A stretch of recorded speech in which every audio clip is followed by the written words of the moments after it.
இந்த நாட்டுப்புற இசை அல்லது இந்த கிராமிய இசை அழிவடைவதற்கு என்ன காரணம்? அவற்றை நாங்கள் எப்படியெல்லாம் பாதுகாக்கலாம்? உங்கள் மத்தியில் இருக்கின்ற கருத்துக்களை எங்களோடு சொல்லுங்கள். அல்லவா? நாங்கள் இப்போது ஒரு விசேட பிரமுகரை இணைத்துக் கொள்ளப் போகிறோம். தேசிய கல்வி நிறுவக கர்நாடக சங்கீத பிரிவினுடைய செயற்திட்ட தலைவர் திருமதி கந்தையா உமா வாசுகி அவர்கள் நிகழ்ச்சியில் வந்திருக்கிறார். வணக்கம். வணக்கம் பிரசன்னா. உங்கள் இருவருக்கும் இனிய காலை வந்தனங்கள். அருமையாக உள்ளது. அதாவது நீங்கள் இந்த தேசிய கல்வி நிறுவனத்தினுடைய இந்த கர்நாடக சங்கீத பிரிவு சார்ந்த ஒரு துறையில் இருந்தாலும் இன்று நாங்கள் நாட்டுப்புற இசை சம்பந்தமான விடயங்களை பேசிக் கொண்டிருக்கின்றோம். முதலாவதாக இந்த இசைத்துறை சார்ந்து தேசிய கல்வி நிறுவனத்தினுடைய திட்டங்கள் எப்படி இருக்கிறது? இதில் அடுத்தடுத்த கட்டங்கள் எப்படி இருக்கின்றன? இலங்கையில் தமிழ் பாடசாலைகளில் கலை திட்ட அமைப்பில் நாட்டுப்புற கலை அம்சம் இசை, தமிழ், நடன பாடங்களில் இடம்பெறுகின்றது. இங்கு இசை தொடர்பான செயற்திட்ட தலைவர் என்ற ரீதியில் எவ்வாறு கிராமிய இசையை மாணவர்களுக்கு எடுத்துச் செல்லுதல் என்பது பெரும் சவாலுக்குரிய விடயமாகும். ஏனெனில் இங்கு நீங்கள் ஏற்கனவே கூறியது போல வடக்கு, கிழக்கு, மலையம் போன்ற அனைத்து பிரதேச கிராமிய இசை அம்சங்களும் மாணவர்களுக்கு நாங்கள் கொண்டு செல்லும் கடப்பாடு எங்களுக்கு இருக்கின்றது. 2025ஆம் ஆண்டிற்கு பிறகு தரம் 6 தொடக்கம் 11 வரை கர்நாடக இசை கலைத்திட்ட அமைப்பில் வடமோடி, யாழ்ப்பாண மக்களின் வடமோடி பாங்கு, தென்மோடி, கிழக்கு பகுதியில், சாமன்கூத்து, மலையக பகுதியில் இடம்பெறும் பாடல் அம்சங்களும், ஏனென்றால் நான் இசை செயற்திட்ட அதிகாரி என்றபடியால் பாடல்களையே உள்வாங்குவேன். அடுத்ததாக வடக்கில் உள்ள இசை நாடக பாடல்கள், அரிச்சந்திர மயான காண்டம், அவ்வாறான பாடல்கள், கிழக்கின் வசந்தன் பாடல்கள், மலையகத்தின் காமன் கூத்து பாடல்கள், இவ்வாறான விடயங்களை இங்கு இயற்றப்பட்ட பாடல்களை தவிர்த்து செவி வழியாக பேணப்பட்டு வந்த பாடல்களை நாங்கள் பாடத்திட்டத்தில் உள்வாங்குவதில் முன்னுரிமை அளிக்கின்றோம். ஏனெனில் உங்களுக்கு தெரியும், தற்போது இயற்றப்பட்ட பாடல்கள் வெகுவாக இங்கு பரவி வருகின்றது. அதாவது இந்த ஒரு கலைஞன் தன்னுடைய இயற்றிய தன்னுடைய படைப்பை இங்கு வெளிக்கொண்டிருக்கின்றான். அப்போது அந்த செவி வழியாக பேணப்பட்ட அந்த படைப்புக்கு இங்கு முன்னுரிமை அற்று போகின்றது. ஆகவே நாங்கள் அதில் நமது கவனத்தை செலுத்தியுள்ளோம். மேலும் என்னை பொறுத்தவரை உரிய கலைஞர்களை நிர்வாகத்திற்கு அழைத்து அவர்களுடன் கலந்துரையாடியே பாடத்திட்ட வடிவமைப்பு செய்வேன். அதாவது நாங்கள் இப்போது எப்படி எடுத்துக்கொள்வோம், இப்போ எங்களுடைய இந்த நாட்டுப்புற இசை அல்லது கிராமிய இசை வடிவம் என்பது நீங்கள் சொன்னது போன்று ஒரு செவி வழியாக கடத்தப்படுகின்ற ஒன்றாக இருக்கிறது. அதனை ஆவணப்படுத்துகின்ற வகையில் ஏதாவது திட்டங்கள் இருக்கிறதா? உங்களுடைய இந்த கலைத்திட்ட தயாரிப்பின் போது அதனை ஆவணப்படுத்தினால் இன்னும் சிறப்பாக இருக்கும். அதனை தேடுகின்ற விடயங்கள் எதுவும் இருக்கிறதா? பிரசன்னா, ஆவணப்படுத்தல் நிகழ்ச்சி திட்டங்கள் பெருமளவில் நடைபெற்று வருகின்றன. உதாரணமாக நாங்கள் இப்போது வாழும் போது வாழ்த்துவோம் எனும் தலைப்பிற்கிணங்க பேராசிரியர் மௌனகுரு அவர்களையே எடுத்துக்கொள்ளலாம். கிழக்கில் அவர் இன்று அந்த பணியை திறம்பட செய்து கொண்டிருக்கிறார். ஆகவே நான் அந்த இசைப்படுத்தும் அந்த மாணவர்களுக்கு இவற்றை இளைய தலைமுறையினருக்கு நாங்கள் இந்த பொக்கிஷமாக பேணப்பட்ட விடயங்களை எடுத்து செல்லுதல் என்னும் விடயத்திற்கு மட்டும் இப்போது சென்றுள்ளேன். இப்போது நாங்கள் இந்த அருகி வருகிறது அல்லது இது காணாமல் போகிறது என்ற ஒரு கவலை எங்களுக்கு இருக்கிறது. அதனை இந்த நீங்கள் இப்போ நிகழ்ச்சியை பார்த்து கொண்டிருக்கின்ற விடுமுறை நாள் முதல் அதிகளவான நிகழ்ச்சியை பார்த்து கொண்டிருப்பார்கள் வீட்டிலிருந்து. இந்த இசையை அல்லது இந்த எமக்கான தனித்துவமாக இருக்கின்ற இந்த கலைப்படைப்பை முன்னோக்கி கொண்டு செல்வதற்கு மாணவர்கள் மீது அல்லது மாணவர்கள் அக்கறை கொள்வதற்கு அல்லது இளைய சமூகம் அக்கறை கொள்வதற்கு எப்படியான விடயங்களை அவர்கள் மீது கொண்டு செல்ல நீங்கள் தயாராக இருக்கிறீர்கள்? எப்படி அவர்களோடு நீங்கள் இதை கொண்டு சேர்க்க போகிறீர்கள்? காரணம், இப்போது இருக்கின்ற உலக மயப்படுத்தலில் அவர்கள் வேறொரு இசை வடிவத்துக்கு தயாராகி கொண்டிருக்கிறார்கள். இப்போது இதனை சேர்ப்பது பாடத்திட்டத்தினூடாக எப்படி நீங்கள் முன்னெடுக்க போகிறீர்கள்? அண்மையில் கல்வி அமைச்சின் அகில இலங்கை கர்நாடக சங்கீத போட்டி சுற்றறிக்கை என்னால் வடிவமைக்கப்பட்டது. அதில் அரிச்சந்திர மயான காண்ட இசை நாடக பாடல் எனும் விடயத்தை அது இணைத்துள்ளேன். அடுத்ததாக என்னென்றால், எமது கலைஞர்கள் நாட்டுப்புற படைப்புகளை அவர்கள் கொண்டு வரும் போது அதை ஊக்குவிக்கும் முகமாக மாத்தலை மலரன்பனின் நாட்டுப்புற ஒரு பாடல் நம் நாட்டு கலைஞர்கள் திரு ரகுநாதன், திருமதி ஜெகதேவி அவர்கள் இசைக்கும் உச்சிமலை எனும் பாடலையும் இதற்கு உள்வாங்கியுள்ளேன். அடுத்ததாக நான் பிரதான விடயம் எமது நாட்டு கலைஞரான விசாரத ரத்னதுரை அவர்களை எமது கலையகத்துக்கு அழைத்து, உங்களுக்கு தெரியும் அவர் உடுக்கை, டொல்கி, கெஞ்சிரா, மோசிங் இம்மாதிரியான இசைக்கருவிகளை நன்கு திறன் கொண்டவர். அவர்களை அழைத்து காணொளிகளை நான் பாடத்திட்டத்துக்கு எவ்வாறு அவற்றை கொண்டு செல்ல வேண்டும் என்ற ஒரு வரையறை செய்து அந்த காணொளிகளை நான் படுத்தி வைத்துள்ளேன். எதிர்வரும் காலங்களில் பாடத்திட்டத்தை வெளியிடும் போது QR கோட், வீடியோ கிளிப் இந்த விடயங்களுடன் மாணவர்களுக்கு வழங்கக்கூடியதாக, அதாவது 2025ஆம் ஆண்டில் இருந்து வழங்கக்கூடியதாக இருக்கு.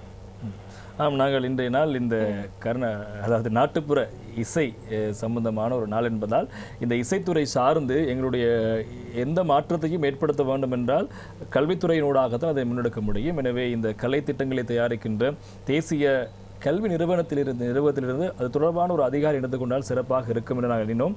எனவே நாங்கள் அந்த வகையில் தான் தேசிய கல்வி நிறுவனத்தினுடைய கர்நாடக சங்கீத பிரிவினுடைய செயற்திட்ட தலைவர் திருமதி கந்தையா வாசுகி அவர்கள் நிகழ்ச்சியில் வந்திருந்தார். எனவே உங்களுடைய நேரத்தை ஒதுக்கி இந்த விடயங்கள் தொடர்பாக, மாணவர்களுக்கு நீங்கள் கொண்டு செல்கின்ற விடயங்கள் தொடர்பாகவும், இந்த நாட்டுப்புற இசை தொடர்பாக எங்களுடைய கல்வி அமைச்சு அல்லது எங்களுடைய கலை திட்டத்தில் இருக்கின்ற விடயங்களை தெளிவுபடுத்தியமைக்கு எங்களுடைய நன்றிகளையும் வாழ்த்துக்களையும் தெரிவித்துக் கொள்கின்றோம். நன்றி. நிகழ்ச்சி நடந்து கொண்டமைக்காமா.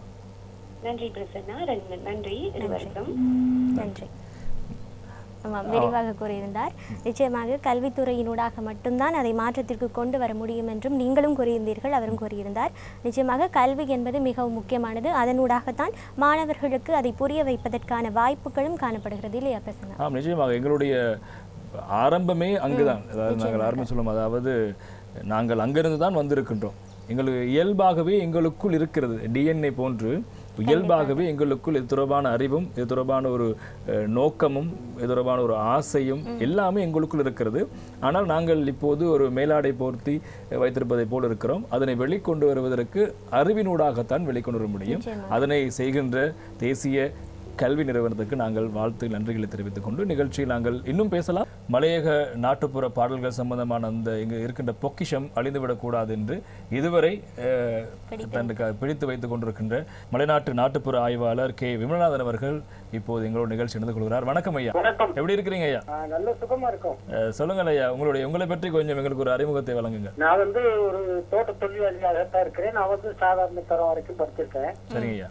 அதுக்கு மேல நான் இந்த நாட்டுப்புற பாடலை ஒரு ஆய்வு ரீதியாக ஒரு 30 வருஷமா செஞ்சுட்டு இருக்கேன். இந்த பாடல்ல என்னன்னு கேட்டீங்கன்னா, இதுல நீங்க நாட்டுப்புற பாடல்ல நம்ம சங்க பாடல்களும் நான் எல்லா இலக்கியமும் படிப்பேன். அதனால அதனோட ஒப்பீட்டு ரீதியாக இதனுடைய சுவைகளை எடுத்து மக்களுக்கு சொல்லி இருக்கிறேன். ஐயா, உங்களுடைய இந்த முயற்சி என்பது உண்மையிலேயே வரலாற்றில் இடம் பிடிக்க வேண்டிய ஒரு முயற்சி. காரணம், ஒவ்வொரு பகுதிகளுக்கும் இந்த கிராமிய இசை, நாட்டுப்புற இசை என்பது வேறுபட்டு கொண்டிருக்கிறது. நீங்கள் இந்த மலைநாட்டு பகுதியில் இருக்கின்ற அந்த மக்கள், உழைக்கும் வர்க்கம், அந்த மக்கள் பாடுகின்ற, அந்த மக்களோடு வாழ்வியலாக இருக்கின்ற அந்த நாட்டுப்புற இசையை பாதுகாக்கின்ற அற்புதமான பணியை செய்கிறீங்க. என்ன காரணத்துக்காக இதை நாங்கள் செய்ய வேண்டும் என்ற ஒரு நோக்கம் உங்களுக்குள் வருகிறது? ஏன்? இல்ல, நாங்க நான் சிறுவனாக இருக்கிற நேரம், அந்த நேரம் பெரிய பெரிய இலக்கிய விழாக்கள்லாம் இந்த ஊவா மாநிலத்துல நடக்கும். அப்ப மலையக நாட்டுப்புற பாடல் அப்படின்னு சிறு கொச்சைப்படுத்த பாடல், அதிகமாக விரசமான வசனங்கள். உங்களுக்கு தெரியும், நாட்டுப்புற கலையில பெரிய கம்பருடைய பாட்டிலே விரசங்கள் இருக்கு. இவங்க ஆனா இந்த கொச்சையான சில பாடல்களை எடுத்து இதுதான் மலையக நாட்டுப்புற பாடல் அப்படின்னு ஒரு நகைச்சுவைக்காக நிகழ்ச்சிகளை செஞ்சுக்கிட்டு இருந்தாங்க. அப்ப எனக்கு தெரிஞ்சிச்சு, நான் வாழ்ற சமூகத்துல அப்படி விரசமான பாடல்களும் இருக்கு, நல்ல இலக்கிய ரசனை மிக்க பாடல்களும் இருக்குதானே, ஏன் இதை நம்ம வெளியே கொண்டு வர முடியாது, ஏன் கொண்டு வரக்கூடாதுன்னா அப்புறம் நான் அந்த பாடலை தேட துவங்கினேன். அதுக்கு பிறகு எனக்கும் சில மேடைகள் கிடைச்ச பிறகு நான் அந்த பாட்டை அந்த மக்களுக்கிட்டே கேட்டு, அவங்களுடைய அந்த மெட்டுக்கள் சொல்லுவாங்க இல்லையா, அவங்க கிட்டே கேட்டு அதை உள்வாங்கி அந்த பாட்டை நான் பாடி இருக்கிறேன். ஐயா, நீங்கள் பாட்டை பாடி இருக்கிறேன் அப்படின்னு சொல்லும்போது உங்கள் வாயால், உங்கள் குரலால் ஒரு பாடலை கேட்க ஆசையாக இருக்கிறது. பாட முடியுமா எங்களுக்காக? பாடுறேன், அதுக்காகத்தான் இருக்கிறேன். இப்ப மலையகத்துல பாத்தீங்கன்னா அதிகமாக நாங்க வந்து என்ன விஷயம் தோங்கினாலும் ஒரு சாமி பாட்டை பாடித்தான் நாங்க வந்து தோங்குவோம். ஏன்னா மலையக நாட்டுப்புற பாடல் எடுத்துக்கிட்டீங்கன்னா காதல், வீரம், சோகம், பக்தி இப்படி பாடல்கள் தான் கூடுதலாக இருக்கு. இங்க வந்து உங்களுக்கு தெரியும் மலையகத்துல இந்த அதாவது கிராமிய வழிபாட்டு முறை மேலோங்கி இருக்கும். அதாவது ஆகம விதிமுறைப்படி அல்லாத ஒரு வழிபாட்டு முறை இருக்கும். அங்க வந்து நாங்க அம்மனை இப்படித்தான் பாடுவோம். ஒரு புடியாங்கருகமணியாங் கழுத்து ரொம்ப பூட்டி, அவ கழுத்து ரொம்ப பூட்டி. ஒரு புடியாங்கருகமணியாங் கழுத்து ரொம்ப பூட்டி, அவ கழுத்து ரொம்ப பூட்டி. அவ கழுத்தே தெரிக்கீதம்மா கண்ணே நூறு மாறி, அவ கழுத்தே தெரிக்கீதம்மா கண்ணே நூறு மாறி. ஆதி பரம் சோதி எங்க அம்மா முத்து மாறி, ஆதி பரம் சோதி எங்க அம்மா முத்து மாறி. அவ எந்திரிச்சா தலை தலங்குது நாகரத்தின மாலை. மாரியம்மா இருக்கும் இடம் சதர கல்லு மேல, அங்க சதர கல்லு மேல. இந்த நேரம் பார்த்தாலும் தாளம் தமுரு ஓச, தாளம் தமுரு ஓச. இப்படின்னு இந்த பாட்டு அருமையான பாடல் இல்லையா? ஏதோ ஒரு பக்கம் ஒரு திருவிழா காலப்பகுதியில் நாங்கள் நிற்பதை போன்ற ஒரு மனநிலை உருவாக்கியது. அதுதான் இந்த நாட்டுப்புற இசைக்கும் நாட்டுப்புற கலைக்கும் இருக்கிற மிகப்பெரிய ஒரு சக்தி. அப்படியே எங்களை உருக்கி அந்த இடத்தில் நிற்க வைத்துவிடும். ஐயா, நாங்கள் இந்த மலையக நாட்டுப்புற இசை பற்றி பேசுகின்ற போது அதனுடைய வரலாறை கொஞ்சம் ஞாபகப்படுத்தலாம். எப்படி அது வருகிறது? எப்படி இந்த எங்களுடைய வரலாறு, மலையக மக்களின் வரலாறு பொறுத்த வரைக்கும் இந்திய வம்சாவளி மக்கள் என்ற வரலாறு இருக்கிறது. இந்த நாட்டுப்புற இசை அங்கிருந்து வந்ததா அல்லது இங்கே வந்து தனித்துவம் உருவாக்கப்பட்டதா? வரலாறு பற்றி கொஞ்சம் சுருக்கமாக எங்களை சொல்லுங்களேன். ஆமா, இப்ப நம்மளோட நாட்டுப்புற பாடல்கள் எல்லாம் தென்னிந்தியாவில இருந்து வந்த வருகை தந்த ஒரு மக்களால் என்பதால அந்த மெட்டுக்கள் அந்த தழுவலாகத்தான் இருக்கும். ஆனா மலையக நாட்டுப்புற பாடலுக்கு ஒரு சிறப்பு என்னன்னா, நாங்க அங்க வந்து விவசாய நிலையங்கள்ல ஆத்தங்கரை கோத்தங்கரைன்னு இந்தியாவில வந்ததுன்னா இங்க வந்து பெரட்டுக்களம், திடிக்கரை, பிள்ளை காமரா, இப்படி சின்னதுரை, பெரியதுரை, கணக்கப்புள்ள, கண்காணிங்கிற பாடலுக்குள்ள அந்த வசனங்கள் வந்து மாறி இருக்கு. வேற மெட்டுக்கள் வந்து ஒரே மாதிரிதான் இருக்கும். தென்னிந்தியாவில பாடுற பாட்டுக்கும் இதுக்கு ஒரு பெரிய வித்தியாசங்கள் இருக்காது. ஆனா அந்த வரிகள், அந்த சூழல் இதெல்லாம் வந்து ரொம்ப வித்தியாசமா இருக்கும். ஐயா, இப்போ நீங்கள் சொன்னது போன்று நாங்கள் அந்த தென்னிந்தியாவிலிருந்து வந்த ஒரு சமுதாயம் நாங்கள் அதாவது மலையக பெருந்தோட்ட மக்கள். அப்படி இருக்கின்ற போது அந்த நிலப்பரப்புக்கு ஏற்ற வகையில் அதனுடைய சொற்வளங்கள் அல்லது பொருள்கள் மாற்றப்பட்டு அதே இசையில் பாடல்கள் பாடப்படுகிறது. பிரதானமாக கொழுந்து பறிக்கின்ற போது எங்களுடைய உறவுகள் பாடுகின்ற பாடல்கள் எல்லாம் எப்படி இருக்கும்? அந்த பாடல்களை உங்களுக்கு தெரிந்தால் கொஞ்சம் பாடி காட்டுங்களேன். எப்படியான பாடல்களை பாடுவார்கள்? தோட்டங்கள்ல அவங்க ஒரு விஷயத்த அவங்களுக்கு சொல்லணும். இந்த மலையக நாட்டுப்புற பாடல்ல ஒரு சிறப்பு இருக்குன்னா, நாட்டுப்புற பாடல்னாலே நமக்கு தெரியும் அது வந்து ஏறறியாத எழுத்து தெரியாத பாமர மக்களால், எழுத்தறிவில்லாத மக்களால் பாடப்பட்ட பாடல் அப்படிங்கிற ஒரு விளக்கம் தான் இருக்கு. அந்த எழுத்தறிவில்லாத மக்கள் தன்னுடைய காதலையும் தன்னுடைய கலைப்பை போக்குவதற்கும் தன்னுடைய உள்ளத்திலே உள்ள உணர்வுகளை பரிமாறிக்கொள்வதற்கும் தான் நாட்டுப்புற பாடல்ங்கிற ஒரு விளக்கம் உங்களுக்கும் தெரியும், நம்ம எல்லாத்துக்கும் தெரியும். ஆனா மலையக நாட்டுப்புற பாட்டுல ஒரு சிறப்பு என்னன்னு கேட்டீங்கன்னா, இதுல வந்து இந்த ஆங்கில சொற்கள் அங்கங்க இருக்கும். ஏன்னா நீங்க கேட்கலாம், அந்த எழுத்தறிவில்லாத மக்களுக்கு எப்படி ஆங்கில சொற்கள் எல்லாம் தெரியுதுன்னு. எசமானாக எங்களுக்கு ஒரு நூற்றாண்டு காலமாக வெள்ளைக்கார துரைமார்கள் இருந்திருக்கிறாங்க. எனவே அந்த சொற்கள் வந்து நம்ம பாட்டுக்குள்ள இடம் பிடித்திருக்கு. நீங்க எந்த ஒரு வடகிழக்கு பாடலை எடுத்துக்கிட்டா கூட அங்கெல்லாம் வந்து ஆங்கில சொற்கள் வந்து இருக்கிறதுக்கு வாய்ப்பே இல்லை. ஆனா நம்ம பாட்டுக்குள்ள அது இருக்கு. அதுதான் மலையக பாட்டுல ஒரு சிறப்புன்னு நான் நினைக்கிறேன். சரி, அந்த அப்படி இந்த தேயிலை கொழுந்து பறிக்கின்ற இடத்தில், கவ்வாத்து வெட்டுகின்ற இடத்தில், பிரட்டுக்களத்தில், பிள்ளை காமராவில் இப்படியெல்லாம் நீங்கள் சொல்லியிருந்த இடங்கள் எல்லாம், அதில் ஏதாவது கொழுந்து பறிக்கின்ற போது எங்களுடைய சொந்தங்கள் பாடிய பாடல்கள் இருந்தால் எங்களுக்கு கொஞ்சம் பாடி காட்டுங்களேன். சரி, அதாவது நீங்க பாத்தீங்கன்னா மலையகத்துல வந்து இப்ப அந்த காலத்துல வந்து கணக்க பிள்ளைகள் தான் அங்க வந்து ஒரு கனவு நாயகனாக ஒரு ஹீரோவாக இருப்பா. ரொம்ப கொஞ்சம் பிடிப்பான கடிசன், நல்ல இந்த கம்பீரமாக கொஞ்சம் விரைப்பாக இருப்பார், ஹீரோவா இருப்பாரு. அவர் வந்து பல பெண்களை ஈர்க்கக்கூடிய அளவுக்கு தான் அந்த உடை கூட உடுத்திருப்பாரு. கமல்ஹாசன் இருப்பாங்க. அப்படியா? இந்த பெண்கள் வந்து அவர் வசீகரிக்கக்கூடியவராக இருப்பாரா. அப்படி இருக்கிற நேரம் இந்த கணக்கு பிள்ளைகள் கண்காணிகள் கொடுமைப்படுத்தினார் அப்படிங்கிறதுக்கு மேலாக அவர்களோடு காதல் உருவாடி இருக்கிறார்கள். அந்த பாடல்ல இருந்து ஒரு பாடலை நான் பாடி காட்டுறேன். அரளிமலை தரளி கொப்பி அரும்பெடுக்காத, அரளிமலை தரளி கொப்பி அரும்பெடுக்காத, அடி அத்த மகளை அழகு சுந்தரி மொட்டை புடுங்காத. அதாவது இது நல்ல அழகு மலை அரளி கோப்பி. இத வந்து அவ போட்டு அந்த தூரம் அந்த தேயிலை மரத்தை பிச்சு பிச்சு எடுக்கிறா. அப்ப அவர் சொல்றாரு, நீ அழகு தான் சுந்தரி தான், ஆனாலும் தேயிலைய பிடிச்சு பிக்காது. அப்படி பிக்காது 3 மாசத்துக்கு குழந்தை வராது. அது அழகா எடுக்கணும். அது எடுக்கிற ஒரு முறை இருக்குன்னு அந்த கணக்கப்புள்ள சொல்றான். அதான் அரளி மலை தரளி கொப்பி அரும்பெடுக்காத, அடியத்த மகள் அழகு சுந்தரி மொட்டை புடுங்காத. அதுக்கு அவ சொல்றா, கொண்டையில பூவும் இல்ல கொண்டெடுக்க சிந்தையும் இல்ல, கொண்டையில பூவும் இல்ல கொண்டெடுக்க சிந்தையும் இல்ல, வாங்க கணக்க புள்ள வதல பக்கமா ஓடிடுவோம், அட வாங்க கணக்க புள்ள வதல பக்கமா ஓடிடுவோம். 2 முன்னால அந்த கணக்கு புள்ள வந்து ஒரு முகத்தை பார்க்கல, அவளுக்கு ஏதோ வேலைப்படுவு. அதனால இவ ரொம்ப அலங்கோலமா பொட்டு வச்சு பூ முடிச்சு பூவெல்லாம் வச்சுக்கிட்டு வர்ற பெண் ரொம்ப அலங்கோலமா வந்திருக்கா. அதுதான் சொல்றா, கொண்டையில பூவும் இல்ல கொழுந்தெடுக்க இந்த இல்ல, வாங்க கணக்க புள்ள வதல பக்கமா ஓடிடுவோம். உங்களுக்கு தெரியும், இந்த கண்டி பக்கத்துல இருந்து பதுளை பக்கமாக நம்ம ஓடிடுவோம் அப்படின்னு இந்த பதுளை இடத்தை, நான் வசிக்கிற இந்த பதுளை பகுதிய இடத்தை குறிப்பிட்டு கூட இந்த பாடல் வந்திருக்கு. அப்படின்னா இந்த பாட்டு வந்து இலங்கையிலேயே தோன்றிய ஒரு பாட்டுங்கிறதுல நமக்கு மேலும் உறுதியாகுது இல்லையா?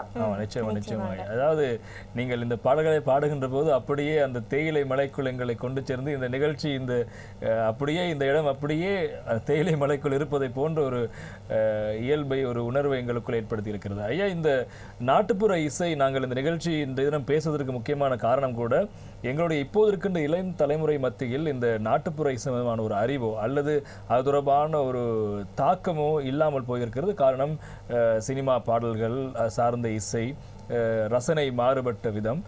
இது ஏன் அதனை அப்படி அவர்கள் ரசிக்க மறுக்கிறார்கள்? அப்படி இதனுடைய சுவையை அவர்கள் புரிந்து கொள்ளவில்லையா, அல்லது அதனை கொண்டு சேர்ப்பதற்கு எங்களுடைய முன்னைய தலைமுறை அதற்கான நடவடிக்கை எடுக்கவில்லையா? என்ன காரணம்?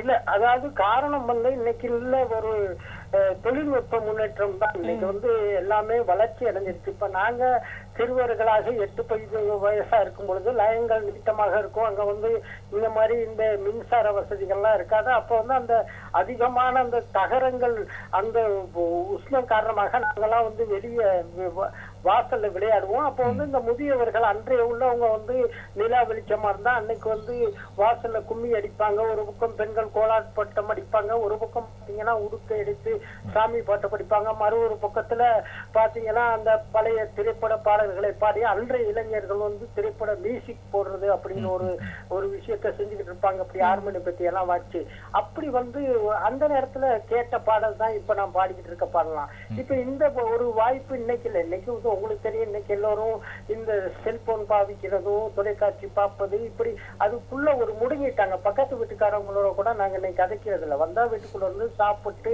எங்களுடைய ஊடகங்களோட தான் எங்களுடைய தொடர்புகள் இருக்கு. அப்ப இந்த நம்ம பாட்டுக்கெல்லாம் வந்து தேவார மாதிரி தான் அந்த காலத்துல பாடுனதான் அப்புறம் வராது. அதே மாதிரிதான் இன்னைக்கும் நம்ம அன்னைக்கு இப்ப வந்து ஒரு 30 வருஷத்துக்கு முன்னுக்கு தோன்றிய பாட்டெல்லாம் இப்ப இல்ல. இனி பாடக்கூடிய வாய்ப்பும் இல்லை. அன்னைக்கு நேரம் கிடைச்சிச்சு, அவங்க வந்து பொழுதுபோக்குறதுக்கு அவங்களுக்கு வேற வாய்ப்புகள் இல்லை. அதனால வெளியே நின்று ஒவ்வொரு விஷயத்தையும் சொல்லி பாட்டு படிச்சு பெண்கள் வட்டமாக நின்று கும்மி அடிப்பாங்க.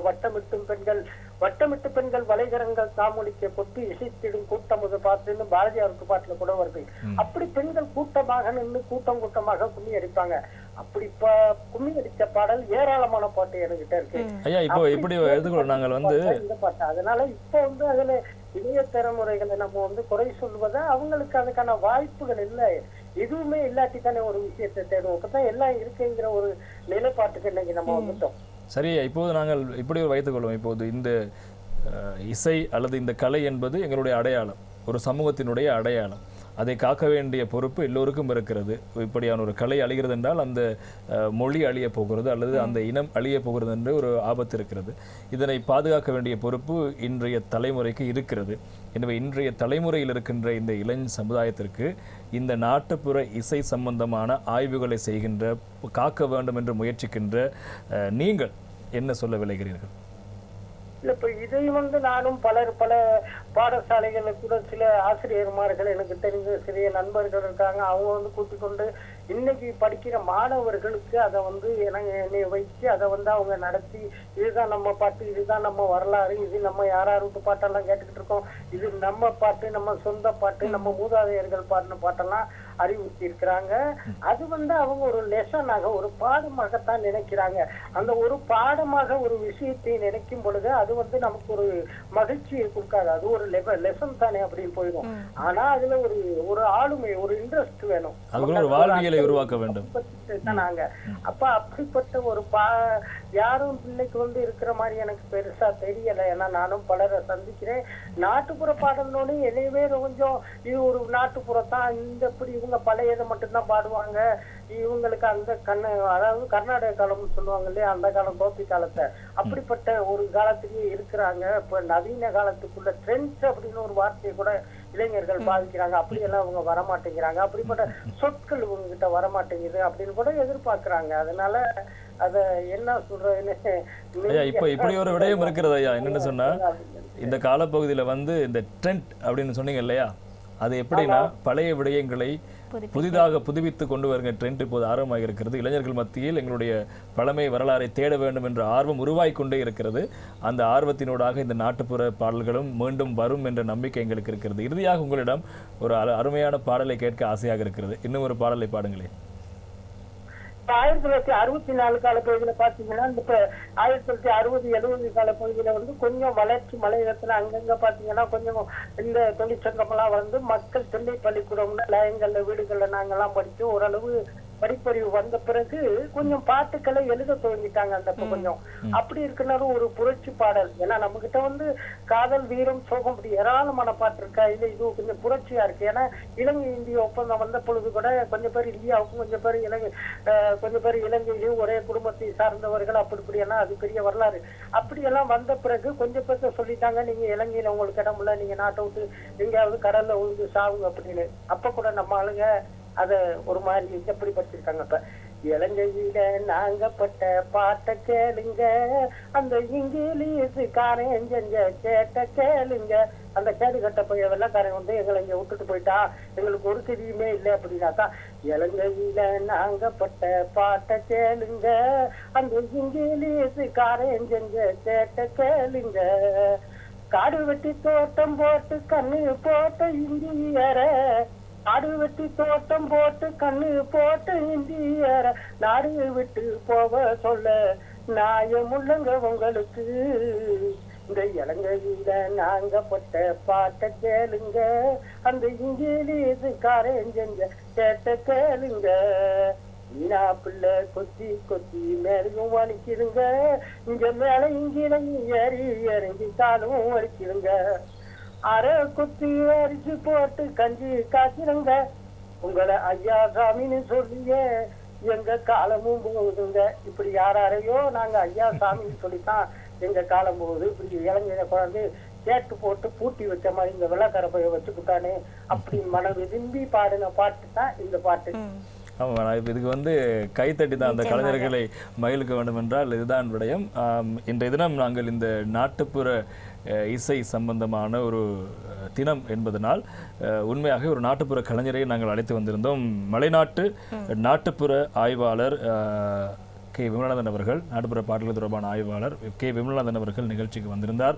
உங்களுடைய நேரத்தை ஒதுக்கி ஐயா எங்களுடைய இந்த அடையாளத்தை வெளிப்படுத்துகின்ற அந்த அற்புதமான கலை சம்பந்தமாக பேசியிருந்தீர்கள். எங்கள் வசந்தம் டிவி சார்பாக உங்களுக்கு நன்றிகளும் வாழ்த்துக்களும் ஐயா.